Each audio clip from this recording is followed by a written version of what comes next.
1v1ing. Why did I do it? Where did I do it? How did I do it? All sorts of questions about 1v1ing. I did a lot of 1v1s back in the Halo days. The golden age of Halo, by the way. We're going to discuss about why I 1v1'd a lot of clans and a lot of people. We're going to discuss about the games that I used to play, and we're going to discuss why and how and where and who, what, where, when, why, how. So, I was always a Halo fan. Back in 2004, when I was just a kid, at 8 years old, and growing up from there, 2005, 6, 7, up and up. All the kids in the neighborhood, they all had gaming consoles, and majority was always Xbox. And we spent a good chunk of nights doing nothing but going over to each other's houses. We'll play outside, don't get me wrong. We'll do things outside of just playing video games, but that's where I got hooked originally, is just playing with some friends, late at night, split screen, pizza parties, playing random games. Mostly it was Halo and Star Wars Battlefront, maybe like a racing game or two, just to mix it up a little bit. Sometimes we'd play on the GameCube, play like, Smash Bros or something like that. But yeah, no, it was mainly the Xbox. It was mainly Halo, and we always had a great time playing. Every kid always wanted to have a turn. It was always like these huge, plays and huge gatherings, really. And that's where I kind of just got myself the Xbox, and how I just really wanted to do nothing but play Halo. And I've kind of just grown up playing nothing but Halo as I got older as well. So I was there for the Halo 2 days. I didn't really play online all that much when I was a kid either. That wasn't until much, much later. I didn't really get Xbox Live and an Xbox 360 up until 2009. I saved up enough money. I believe I saved up $100, something like that. And I had bought myself a used Xbox off of Craigslist. Back when Craigslist was popular, back when people actually used it. This was before Facebook Marketplace. This was before any of these apps where it's kind of like Craigslist. You just post up an ad of selling whatever you're selling. This was when you can either do Craigslist and meet with a local, or go on eBay and buy from a random stranger across the country or something like that. So, I looked at the listings on Craigslist. There's a person that was selling his Xbox 360 for $100, I believe. He also slapped in Left 4 Dead 2 for free, and I'm like, I didn't really care for the game. I hardly played that game, if I'm being honest. That wasn't really the main goal. And soon after I had purchased that Xbox 360, I can thank my parents for helping me. They didn't buy it. I bought it, but they took me to the seller. It was a little bit of a drive from what I can remember, but it was across town.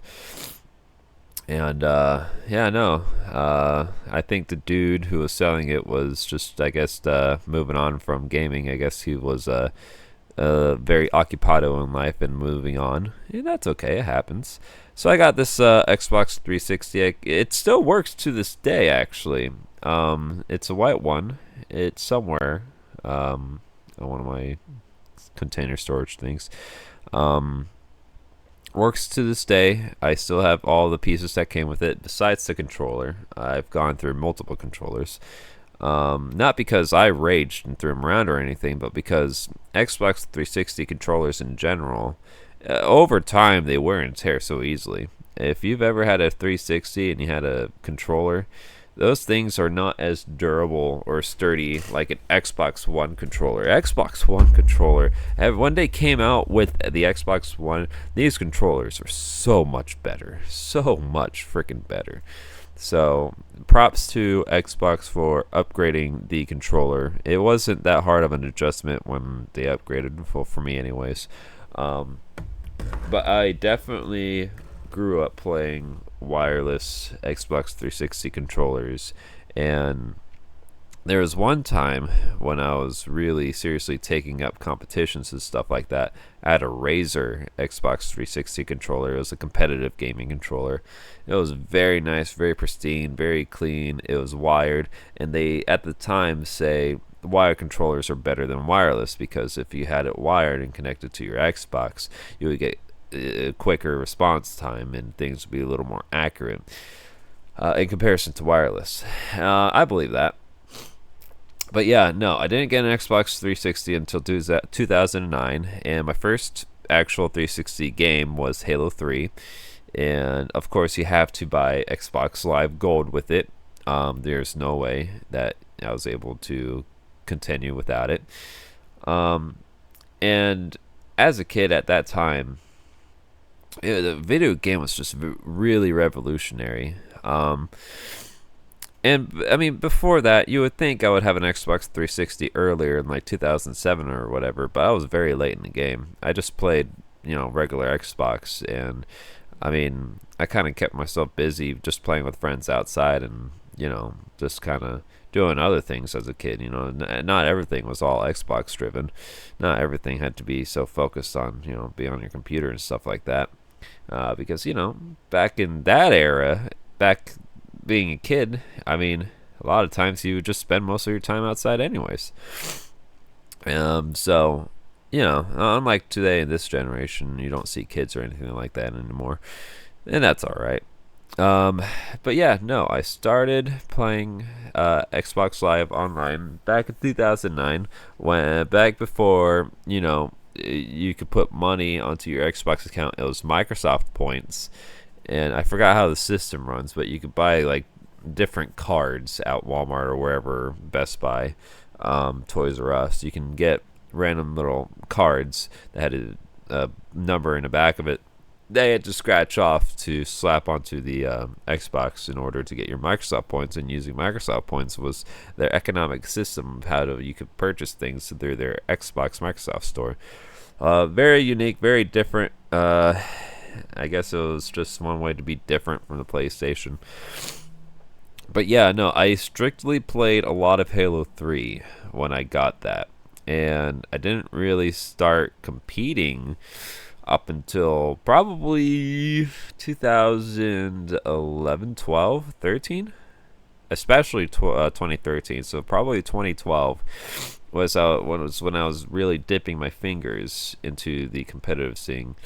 Because I mean, at first, originally, I didn't play for, competitiveness. I played mainly for fun. Halo 3, Halo Reach at that time, nothing but fun. I remember Halo 3 ODST was coming out, and I was super excited about that. And, I just played a lot of it for fun. I was really good at the game. I was really good at, carrying my teams all the time and matchmaking and stuff like that. And I met a lot of great people along the way. A lot of people along the way. Shout out to Stealthy and Breach. Those two knuckleheads that I've come along with on Halo Reach. I've been with them playing Halo for a long time. Up until Halo 4, really. Oh, Halo 4. That was the make it and break it for a lot of people, too. Halo 4 was that game where it's like, some people liked it, I liked it, some people didn't like it, and I understand, this was 343's first Halo game, and it was different. And then Halo 5 came out, and I think that's when everything really died down. I don't think anyone even bothered to play that game. Not me, anyways. Like, all the OGs, anyways, they just could not bother. I know I didn't. I could not. Halo 5 to me was just a dead game. That dropped. That just, nope, could not do it. I tried. I was good. I was good at it. It's not that I sucked at it. And it's funny because there's a person that argued with me about how I'm just bad at Halo 5 and that's why I don't like it. No, I was pretty good at Halo 5. I just don't like the game in general. And for whatever reason, he was so consistent about it, where it's like, okay, well, 1v1 me then. We did. I beat him. And I proceeded to say, what now? He had nothing. So, I mean, I know what I'm talking about. Halo 5 was definitely the make it or break it, and it did not. It did not make it. It broke, and that's why it's like Halo Infinite. When it first came out, I was excited for Halo Infinite, but the hype died down real quick when you first downloaded Halo Infinite. It was just matchmaking, and originally the Halo Infinite was supposed to come out with the Xbox Series X or whatever they call it. And when they release this new console, they need games. They need exclusive games to come with it. And I guess when they went up to Halo 343, they did not deliver as much because all they had was matchmaking. And it was a very limited matchmaking with like 4 maps or whatever it was. Now Halo Infinite, it has expanded its horizon. Now it's got everything it's supposed to have need, but the game, it's the consistent problem. The same thing happened with Master Chief Collection. The game came out too early, and the game came out unfinished, and the game is just, when you release a game, you should have everything right then and there. If you release a game with just limited exclusive features, you kill your audience. You're not going to get people coming in to play. I don't care if you release your campaign a year or two later. At that point, it's already a lost cause. People have already played your game. They become disinterested very quickly when you just have such limited features. So if you're going to release a Halo game, by all means, just fully release it. Have it beta tested. Have it do whatever. But release it with every feature that you're supposed to have. Because when you don't, you just lose a lot of interest real quickly. And Halo's just not up there anymore, in my opinion, anyways. No one talks about Halo. I don't see people playing Halo. It's one of those games where it used to be on top of the game, on top of the list, and now all people talk about is just Halo 3 or Halo Reach, Halo 2. People talk about the OG Halo games. I go on social media. I don't follow any gaming stuff. Like, I'm kind of done with gaming. I just only play a couple times a week. I don't keep up with too much, but gaming in general, I don't look at it anymore. It's just not my thing anymore. I've grown past it. I now have a kid. I have family. I have everything going on in my life, so I just don't get on Xbox enough. I don't play enough. Like, I would love to if I had time, but that's just, if I can't play it, I'm not going to look at it. That's the situation that I'm in. Well, I've also lost a lot of interest. I'm just there's no other video games that really interested me because, again, as a kid growing up, Halo and Star Wars Battlefront. Star Wars Battlefront 2, made by EA, that was a pretty fun game, but it's not enough for me to stick and play. It's two very different, completely different games from EA's version and the OG version that came out in 2005. There's nothing wrong with the one EA made. There's many things wrong with Star Wars Battlefront 1 that EA made, but they corrected themselves immediately a couple years later after releasing Battlefront 2. But when Battlefront 2 originally came out, it's almost the same thing as Halo, where it's like Battlefront 2 was just meh, but they fixed a lot of features on that game, and they fixed the game. And while that is a good thing, who's playing Battlefront 2 today? I mean, I don't really know anyone popular playing it. I'll hop on occasionally sometimes, or not occasionally, but yeah, sometimes. But not all the time. Just once in a blue moon kind of game. It's fun, if you've ever played it. It's free if you have Xbox Game Pass. The Ultimate Game Pass comes with EA. But yeah, no, just lost a lot of interest in gaming these days. Like, new games come out all the time and people play them. A lot of people on my friends list play them, but and they talk about it, but I just have no interest in it. So it's just one of those things where it's like, and once Halo died, I kind of just fell off with it too. I play Fortnite a lot though. I will say Fortnite's like the one game that is the only thing that's keeping me on the Xbox. But I don't play that very competitively either, though. You would think I would. I know Ninja has. people, all sorts of like former Halo game players, they play a lot of Fortnite, but not me. I play it for fun. I don't play it for competitive. I'll play because it's the only game that I feel like I'm still decent at.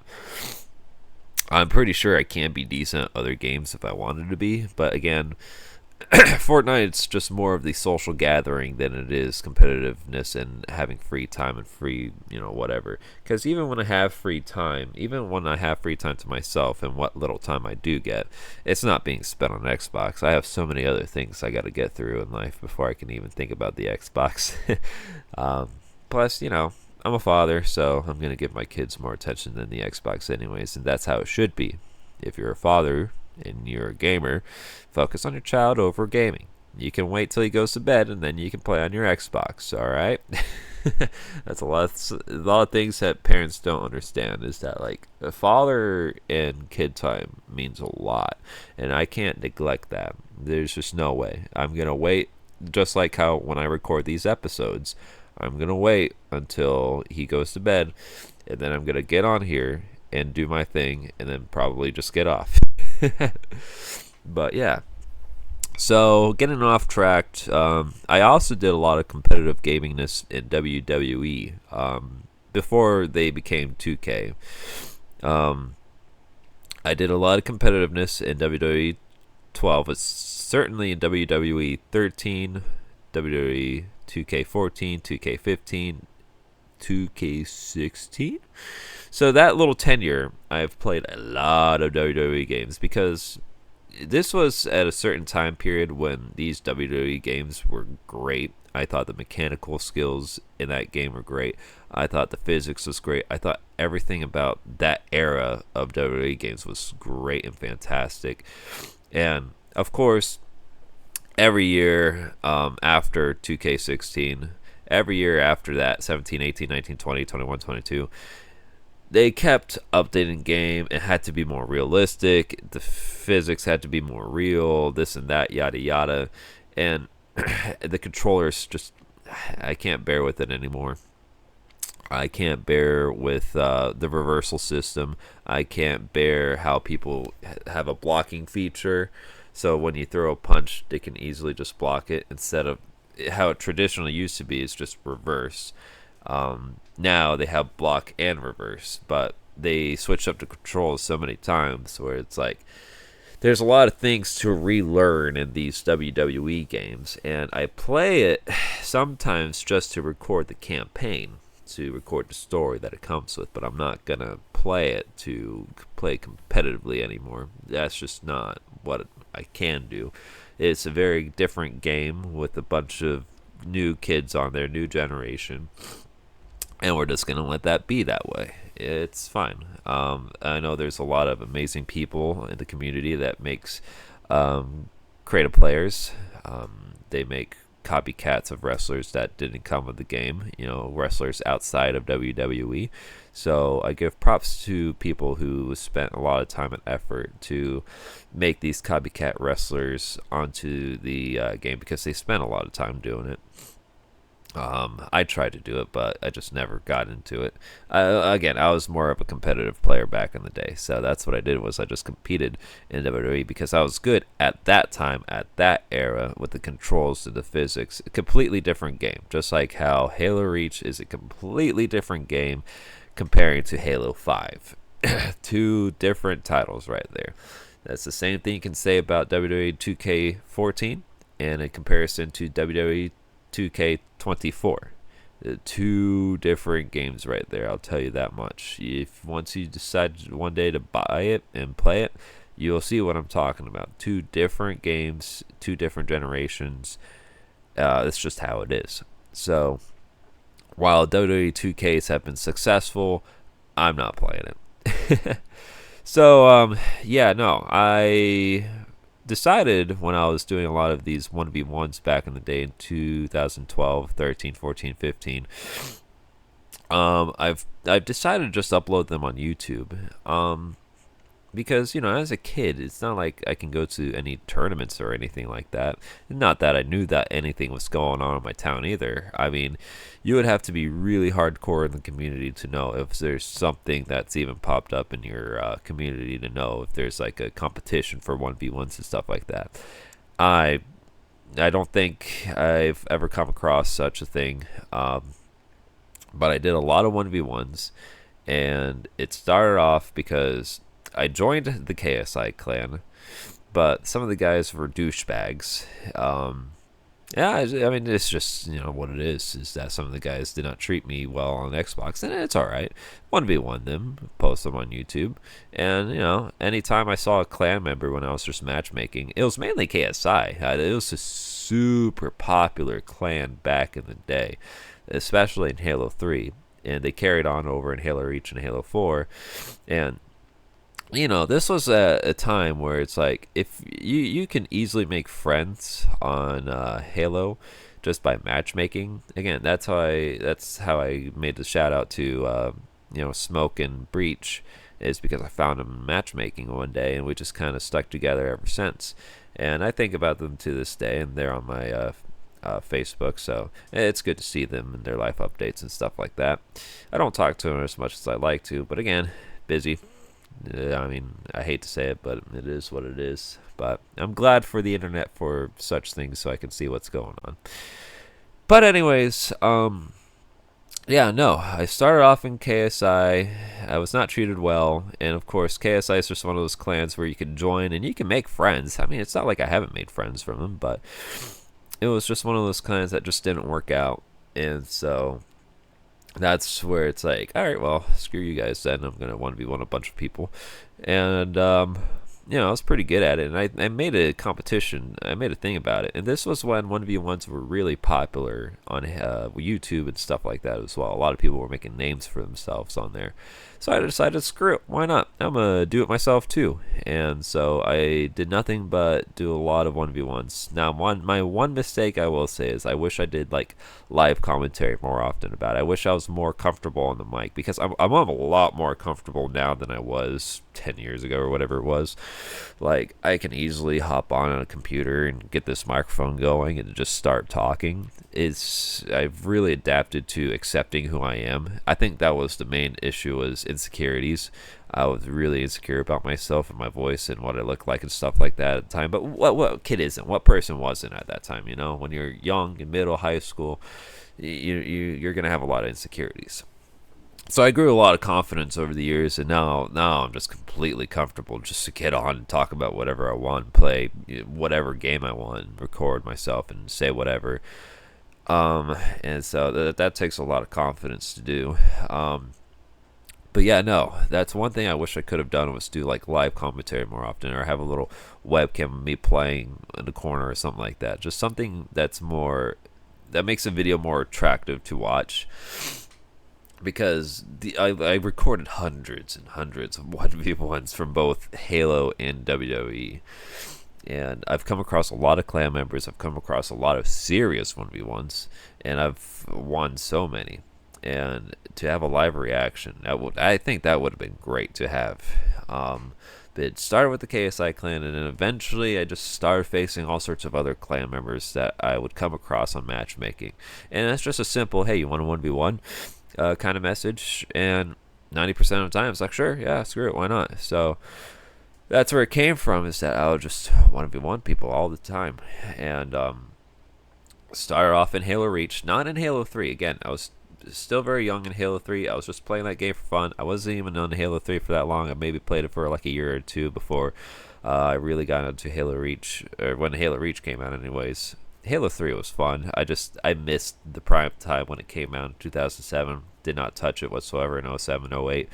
I did get to it in 09 though. And that's the sad thing about these Halo games, is that they go by really quickly when they were first coming out back in the day.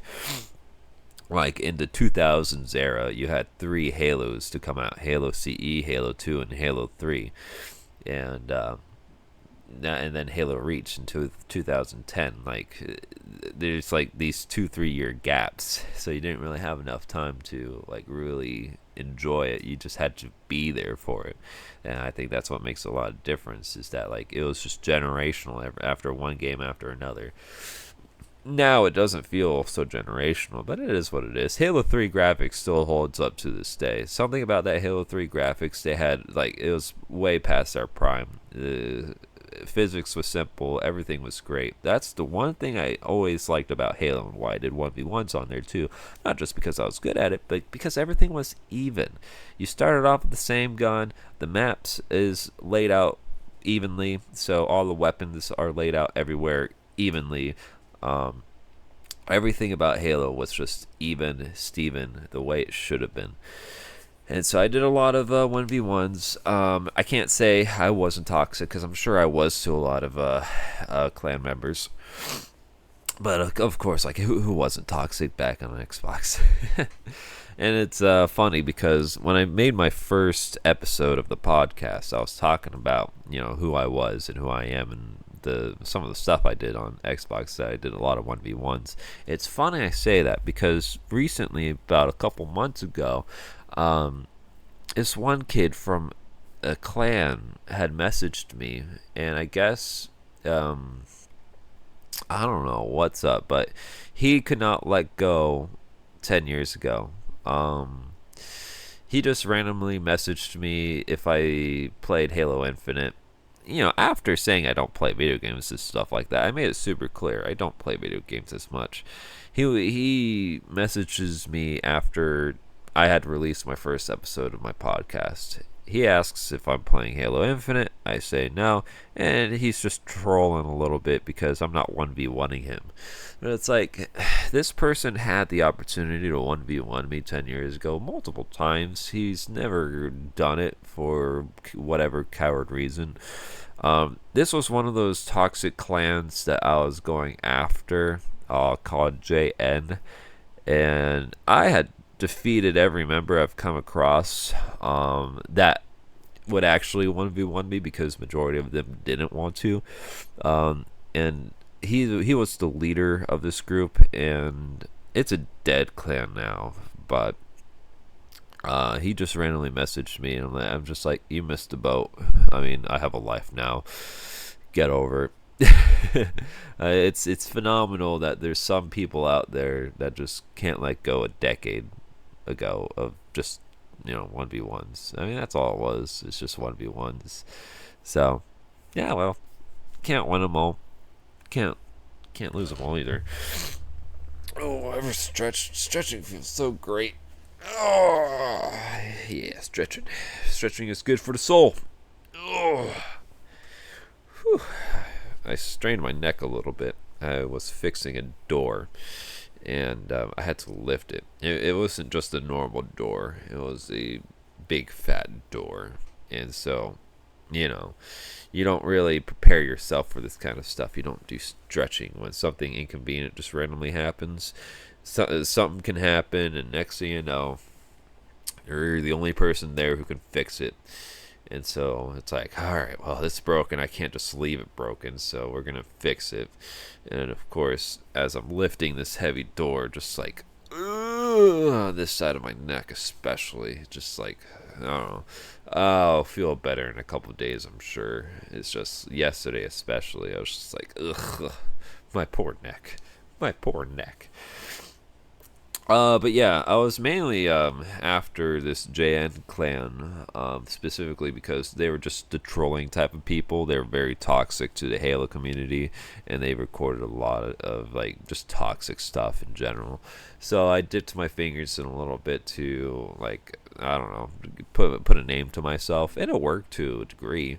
I've stirred the pot a little bit, and I was just trying to be out there competitively anyways. I faced a lot of people. I faced a lot of good people outside that clan too. I faced a lot of solos as well. I faced a lot of people trying to make a name for themselves. I faced a lot of people this and that. But Halo is just one of those things where it's just like now dead. It's like I don't know. I'm sure people still record competitive videos off of Halo Infinite. I just don't think it's popular anymore. I think if you record a 1v1 in Halo Infinite, you'll get little views. I don't think you'll get up there. The sad thing is, I used to have all my 1v1s uploaded on this main channel, Sprite Picks on YouTube. But because of my whole issue previously with YouTube and monetization and their ad policies, I had to take them down. And so I lost a lot of view counts just by doing that. So I re-uploaded a lot of my 1v1s onto my other YouTube channel, Sprite Nick. So you can catch all my 1v1s from both Halo and WWE onto there. And I did the same thing on WWE. There were toxic clans in WWE, such as VBI. They were a little bit toxic. And I was only able to 1v1 one of their members.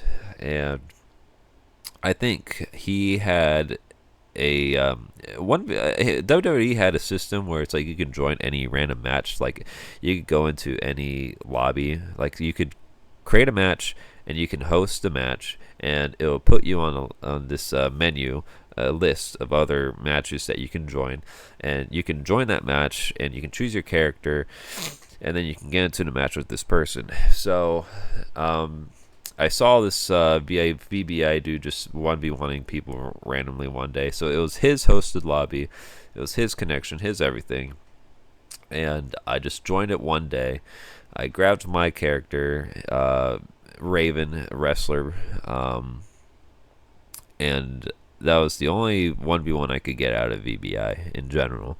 I know there are other popular clan members.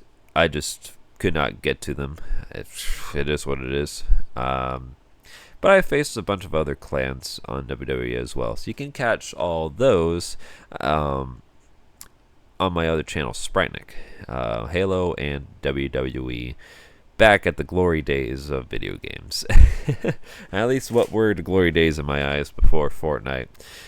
Before all these new video games that came out that were just 100% completely different. Very different gaming generation today than what it is 10 years ago.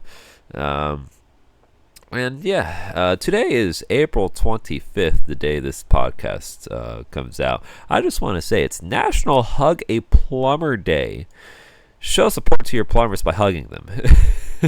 Hashtag National Hug a Plumber Day. So plumbers need love too. They do a lot of work to fix all your pipelines and whatnot. And, you know, they do more than just fixing toilets. They do a lot of work in pipelines around your house and stuff like that. So give them some love. Give them a hug. Do whatever you do. But yeah, 1v1, it was just one of those things that kept me distracted from depression. It was one of those things that made me happy. Just being a competitive player and knowing that I was able to do what I did. I think there was a really good community of Halo 1v1s. I was certainly up there. It was so nice at the time because some people would recognize me when I was matchmaking in Halo. Some people just message me asking to 1v1 or asking, just random questions like tips about how to be good at Halo and stuff like that. What did I do? I didn't really do much other than just play Halo all my life. I mean, I specifically played a lot of SWAT. SWAT was my favorite game mode in Halo, and it's a game mode that's easy and simple, and it's a one-shot, one-kill to the head. That's all you have to do. You can shoot a person 5 times and they'll die like that, or you can shoot them in the head instantly and they will die and you will get a point. So I did a lot of SWAT, and that helped with aim practicing. I think that helps being tactical, and I think that helped being great at aiming. And I certainly recommend playing that mode if you want to be serious in Halo, is playing a lot of SWAT. Granted, I played a lot more than just SWAT. I played a lot of Slayer. I played a lot of custom games. I played it for fun. Again, I just grew up playing a lot of it, but when I was competitive, I definitely played a lot of SWAT. SWAT had to be like my favorite, and Lone Wolf. It was very difficult for me to be a team player because I never had a team where it's like all 4 of me were the same people. it was always just with a group of friends doing whatever. So I've never really played team game based competitively. It was always like 1v1s or lone wolves and stuff like that. Um, I have gone out to a gaming competition back in 20, what was this, 17, 18? Ooh, I can't remember. It was somewhere around that time frame. Me and my best friend, Blue Man, is what you'll be known for. Blue Man, him and I, we went to a Microsoft store before it closed down. It's closed now. Back in the day, it was popping. Microsoft stores were everywhere. Now they're dead. But Microsoft stores decided to host Halo 5 tournaments. I guess it's to promote the game at their stores. And so at the back of the store, they had the whole thing set up with monitors and Xboxes and controllers. And I didn't know you could bring in your own controller. This was my first time actually like going to a gaming competition, and I didn't know like at a Microsoft store you could do whatever. So you could bring in your own controller. I didn't know that. I just played default. And it's not like it mattered anyways. I played default controller anyways. Some people brought in their own headsets. They provided headsets and whatnot. So, ugh. So me and Blue, we went to this competition, and it was specifically just 2v2s. So it had a good turnout. It had a good few teams. We came in third place, I believe, so it was not bad. We weren't the best, we weren't the worst, but my best friend Blue, he was certainly no pro gamer though. He wasn't bad at the game either. He was good. But yeah, no, we definitely frustrated ourselves playing in that tournament. But you know, it was okay because we left with what was it, $25 gift cards each, and we both got like a goodie bag, like an Xbox bag that had like random stuff like sunglasses and just small little accessory items, really. But yeah, no, we definitely had $25 gaming card. I forgot what I did with mine. I think he bought a controller or a headset or something with it. I can't tell you. But yeah, no, that turnout was okay. It was my first time doing it. Certainly my last time because I don't know. Again, Halo tournaments are just. If it was Halo Reach, ooh, everyone else would have been in trouble. If it was Halo 3, Halo Reach, Halo 4, even like, oh, people would have been asking for trouble. But they didn't do anything like that back in the day. But they did for Halo 5. So woo. But again, this was also the time where it's like I'm not competitively playing as much anymore. So it is what it is. Anyways, I think I've talked enough. I think I am tired. So I'm going to let you guys go. But yeah, that was my gaming background. Just a lot of 1v1s, really. A lot of KSIs, a lot of DMH, a lot of all sorts of other clans that I can't think of on top of my head. DBD. JN, all sorts of UN, I think is what they're called. Or no, EU. Yep, EU is another popular one. XGN. I've tried to face them all. I've tried to put my name out there. I've tried to stir the pot a lot just to be out there and might be one of the best. But yeah, so gaming 1v1s, they were fun at the time. They helped me a lot. And that's all I got to say about them. So, if you guys like this podcast, like, comment, rate, subscribe, do whatever you do on YouTube and outside. Otherwise, go to bed.